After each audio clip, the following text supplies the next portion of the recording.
వి gold trusted gold buyers తాకట్టులో ఉన్న బంగారాన్ని విడిపించి ఈ రోజు ఉన్న మార్కెట్ ధరకే కొనబడును. మరిన్ని వివరాలకు సంప్రదించండి 7710 అధికారికి వచ్చిన తర్వాత లా అండ్ ఆర్డర్ ప్రాబ్లం అసలు కంట్రోల్ లేకుండా పోయింది. గన్ కల్చర్ పెరిగిపోయింది.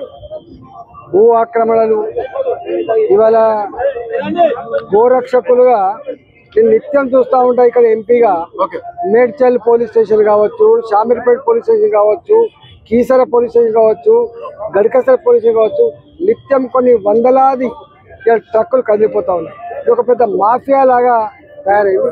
దీన్ని కంట్రోల్ చేయాల్సిన బాధ్యత ప్రభుత్వం మీదనే ఉంటుంది. అసలు గోరక్షకులుగా సమాచారం ఇస్తుండొచ్చు కానీ కంట్రోల్ చేయాల్సిన బాధ్యత మాత్రం పోలీస్ స్టేషన్ మీదనే ఉంటుంది.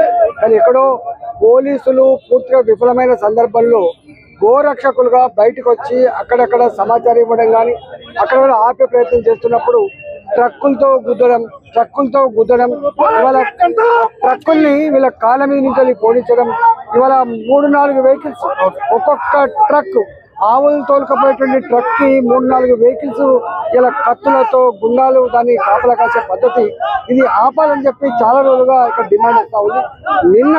నిన్న ప్రశాంత్ అనే వ్యక్తి మీద నేరుగా ఇలా తుపాకీతో కాల్చిందంటే ఎంత ధైర్యం ఉండాలి, వీడికి ఎవరు సపోర్ట్ చేస్తున్నట్టు, ఎవరి అండతో ఇలా వీళ్ళు పని చేస్తున్నట్టు, మరి చట్టం ఉన్నట్ట లేనట్ట ప్రభుత్వం చెప్పాల్సిన అక్కడ ఉన్నది. దీని పూర్తి బాధ్యత ప్రభుత్వం అని చెప్పి హెచ్చరిస్తా ఉన్నాం. ఎందుకంటే ఇది విశ్వాసానికి సంబంధించిన అంశం.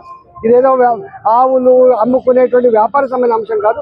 ఇది అశేష ప్రజానీకం యొక్క విశ్వాసానికి సంబంధించిన అంశం కాబట్టి ఈ విశ్వాసాన్ని వమ్ము చేయడంలో, ఈ విశ్వాసాన్ని ఇవాళ అవమానపరచడంలో ఈ ప్రభుత్వం సహకరిస్తున్నట్టుగా ప్రజలు భావిస్తూ ఉన్నారు. కాబట్టి రేవంత్ రెడ్డి గారి ప్రభుత్వం తక్షణమే వీటి మీద విచారణ జరిపించాలి.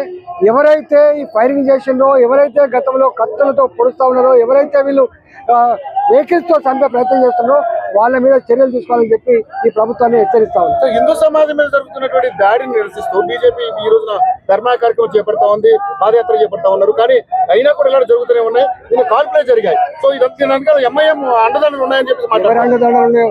అసలు అనేక దేవాలయాల మీద మన రాంపల్లిలో ఒక ఆంజనేయ స్వామి విగ్రహాన్ని ధ్వంసం చేశారు.